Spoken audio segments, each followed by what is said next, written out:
Good day, grade 4 theory students. Before I start, I just want to make clear that you need to know a lot and remember a lot, and you may need to go back to some of the grade 3 videos or even maybe grade 2 to make sure that you're familiar with everything, revise, because some of these things in the book depends on previous knowledge. So today I will cover quite a few topics because you should be very familiar with the music language. So the topics will be the circle of fifths on page 20, new keys for grade 4, page 21. We shall do labelling scales, page 22, and labelling inversions of tonic triads. You may even do a bit more, covering arpeggios and broken chords, page 26 and 27. Now remember, if you have any questions, you can write it in the comments below, and either I or another teacher will answer as soon as possible. So let's make a start. Circle of fifths. This, we have to know what scales we currently know. Of course, we know C major has nothing in it. C major, nothing. You know G major. You know them in order. Circle of fifths is in order. That's what it's all about. G major, what's next? Of course, D major, what's next? Of course, A major. I think that's all you're covering on the sharps level. And to know the relative majors, the relative minors, C major, relative minor, of course, A minor. And come on, if you don't know these, then you better go back to your grade 2s and 3s. G major, relative minor, what is it? E minor. D major, what's relative minor?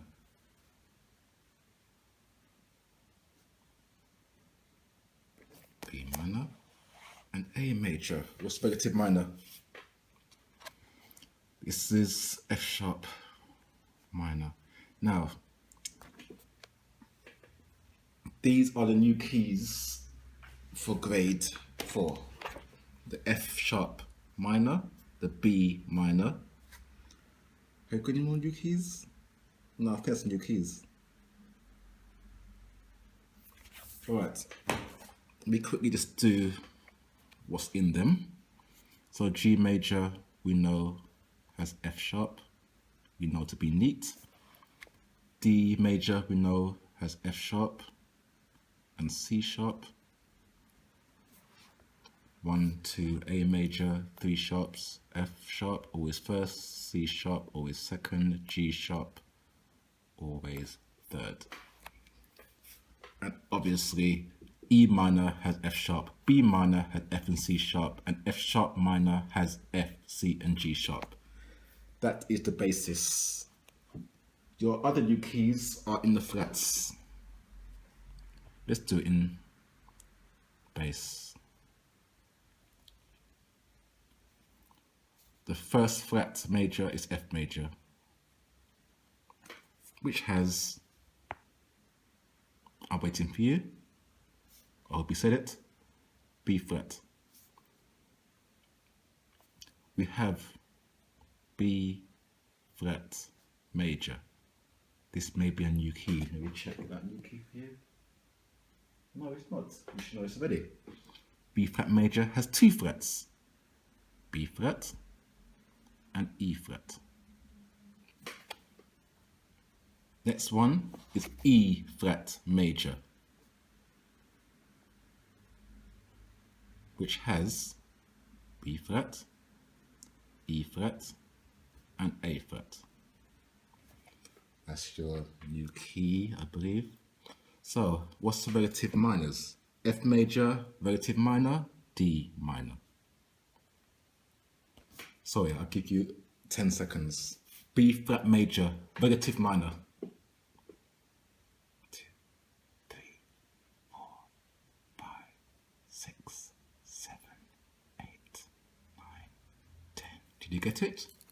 G minor. And E flat major, what minor? C minor. Which means all these share the same key signatures because major is always king. Okay, so that covers 2 in 1, I believe. That covers the circle of fifths, page 20, and it covers your new keys, page 21. So what is page 21 asking you? Write a key signature until it tries a root position. You see A major already done. All right, so let's do the next one. It says write a 1 octave E flat major scale when minimum's going up and down. Use a key signature. This is too easy. Let's think of something. Right, number 5 says write a 1 octave A major scale in crotchets going up then down. Do not use a key signature, but write in the necessary accidentals. Interesting. Let's do. I still think that's too easy. I will try to, let's do one of our own, which will be harder. Let's do number 6, but instead of, it says write a 1 octave C harmonic minor scale in minims, going up then down, use a key signature. What we'll do is do C melodic minor scale instead. And we will not use the treble clef, we'll use the alto clef. So, let's look at this. So I'm going to do C melodic minor,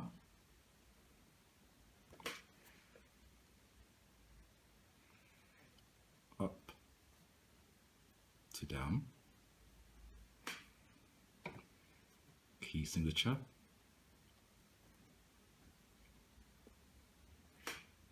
okay. So first of all,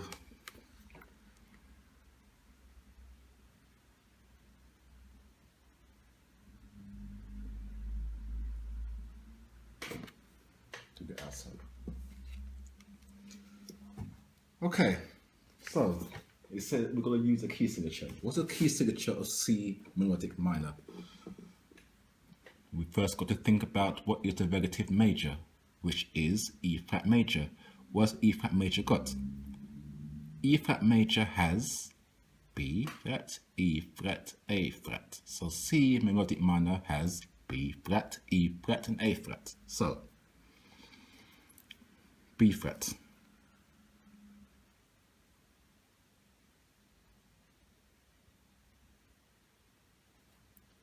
E flat,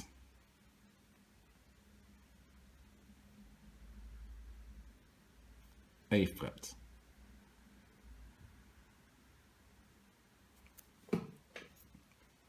now we're going to do our scale up and down. Let's put numbers in. Even though maybe at your level numbers are not necessary anymore, but just as a principle, as how I taught you all through your stages.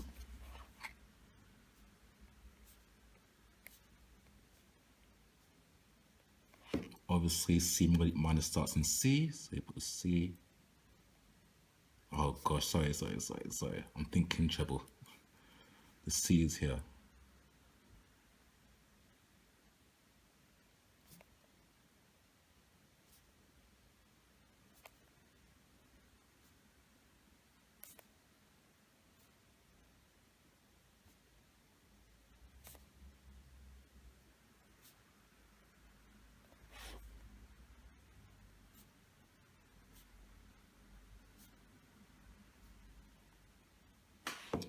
Alright, so we have our notes in. The question did say to do it in minims, number 6. Let's do minims.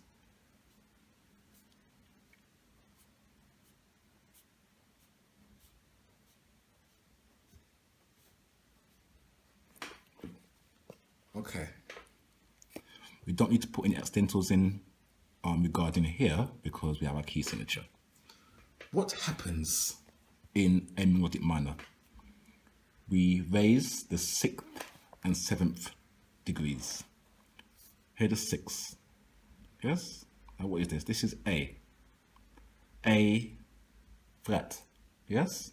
Of course.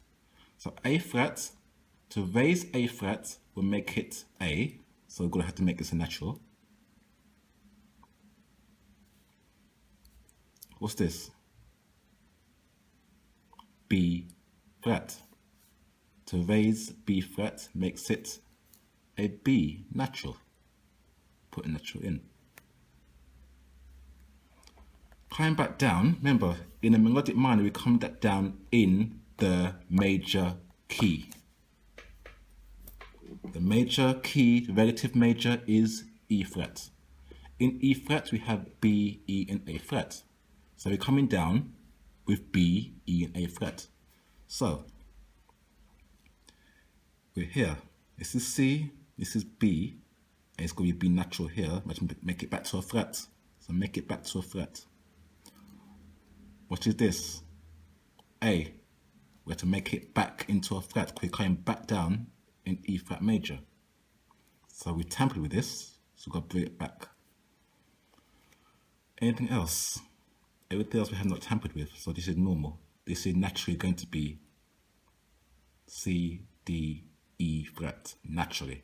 We haven't tampered with it. So it looks perfect to me. Right, what about the semitones?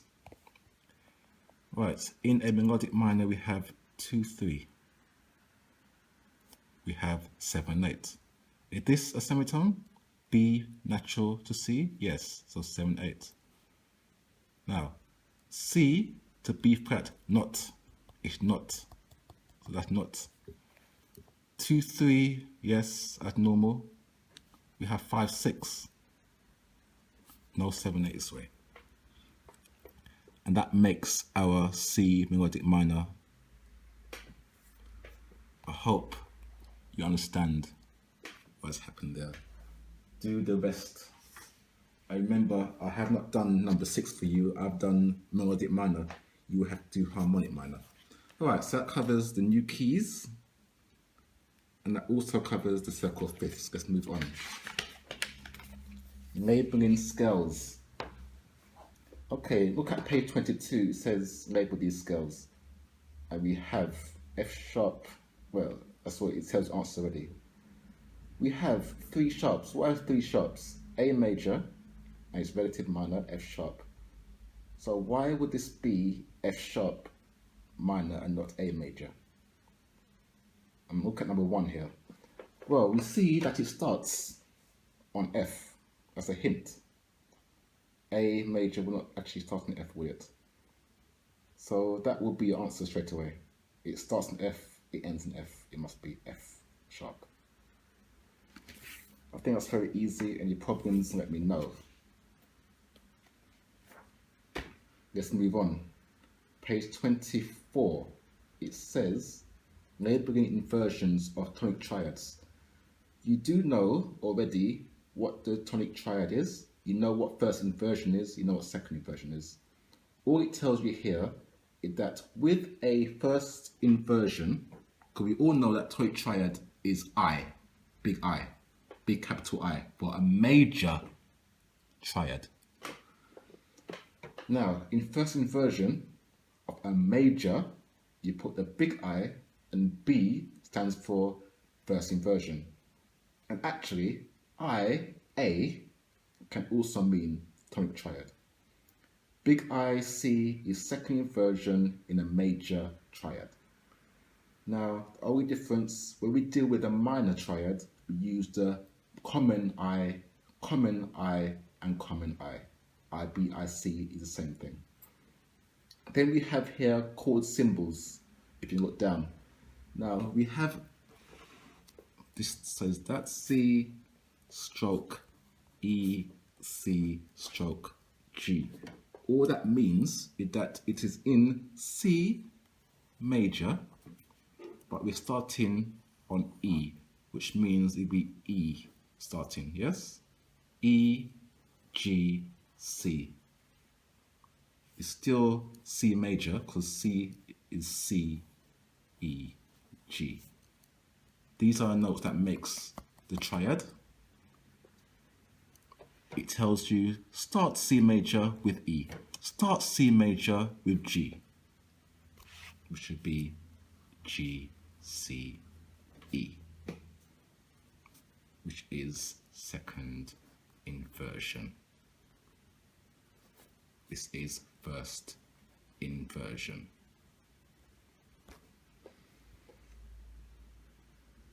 I think grade 4 is harder, but it's easier to teach you because you should know all the basics already. Okay, so let's move on. Any questions, do let me know. It's going quite easy to do to page 25. It also mentions about figure bass. Do remind me when I see you on your next lesson to bring some figure bass books and I could show you what figure bass is all about. We talk about bark time. Even Mozart used that. Okay, let's move over to page 26. It says arpeggios. Write the key signature of each key shown, then write its 1 octave arpeggio in the rhythm given below. This is again easy. I do not expect you to have problems here, so I'm not going to cover it really. If you do have problems and you want me to cover this topic, let me know again. And now let's move on to page 27, the broken chords. It says here, let's look at the second one. Using quavers, write a broken chord using E flat major tonic triads going up. Use patterns of 3 notes each time. Finish on the first E flat above the stave. Okay. I think this is easy again.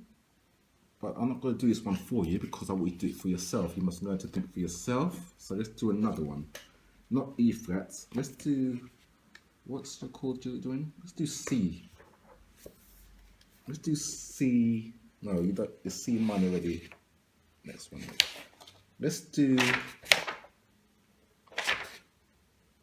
G minor. So using quavers, number 2, using quavers, write a broken chord using G minor tonic triads going up. Okay, so we do F. Could put a key signature in. What's the key signature of G minor? I'll give you 20 seconds to think about it.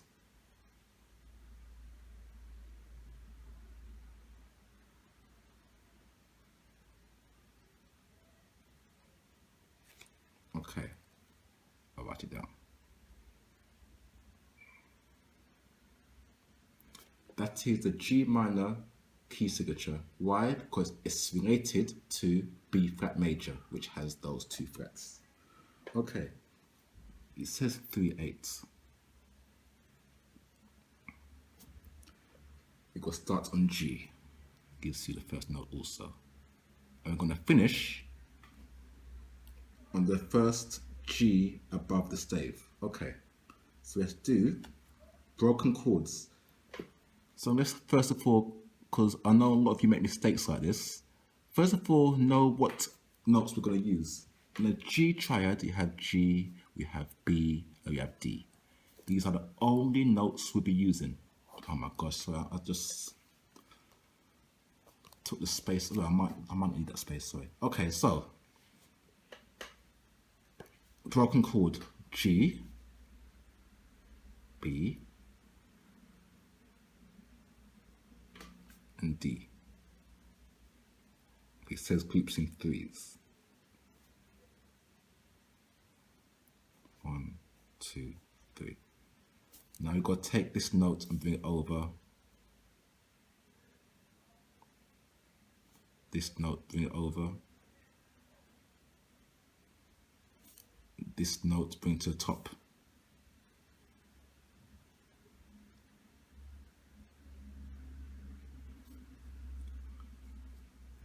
And to be honest, I think this is finished. Why? Because it's the first G above the stave. So that's your answer, if that was the question. Just for argument's sake, I'm going to continue just so you can see what would happen. We would then take this note,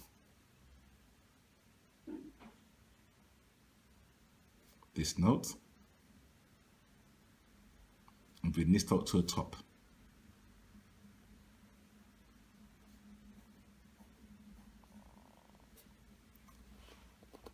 Do you know what happened next?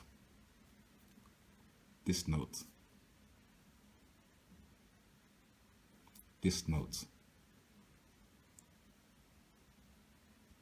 and bring this note to the top.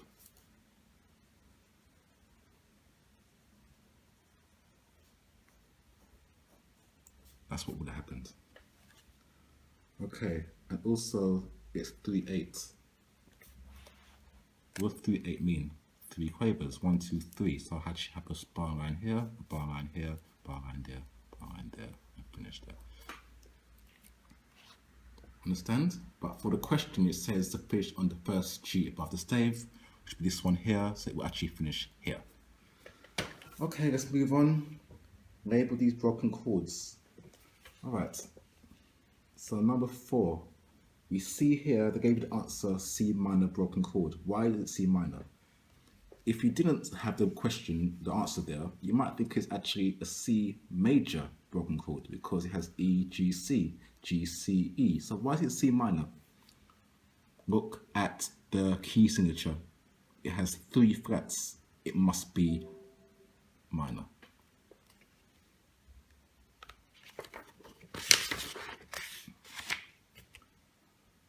Okay, we'll end there today.